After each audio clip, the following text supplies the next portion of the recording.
રાજ્યમાં કમોસમી વરસાદથી નુકસાનીનો જે સર્વે કરવામાં આવ્યો છે તેમાં કેટલાક જિલ્લામાં નુકસાનીના આંકડા સામે આવ્યા છે। બનાસકાંઠામાં અંદાજે 95,000 હેક્ટર વિસ્તારમાં નુકસાન થયું છે।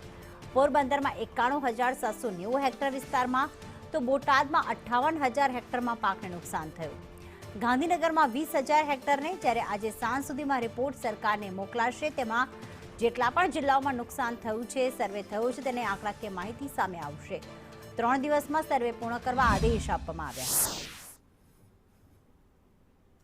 તો જે ગાંધીનગર છે ત્યાં 20,000 હેક્ટર નુકસાન થયું છે, બોટાદમાં 58,000 હેક્ટરમાં, જ્યારે પોરબંદરમાં 91,790 હેક્ટરમાં નુકસાન થયું છે।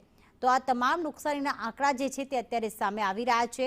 આજે રિપોર્ટ સરકારને સોંપવામાં આવશે, ત્યારબાદ જ્યાં જ્યાં સર્વે થયો છે એ સર્વેની આંકડાકીય માહિતી સામે આવશે, અને ત્યારબાદ જે પેકેજ છે, રાહત પેકેજ છે, તે ખેડૂતો માટે સરકાર આગામી સમયમાં જાહેર કરી શકે છે।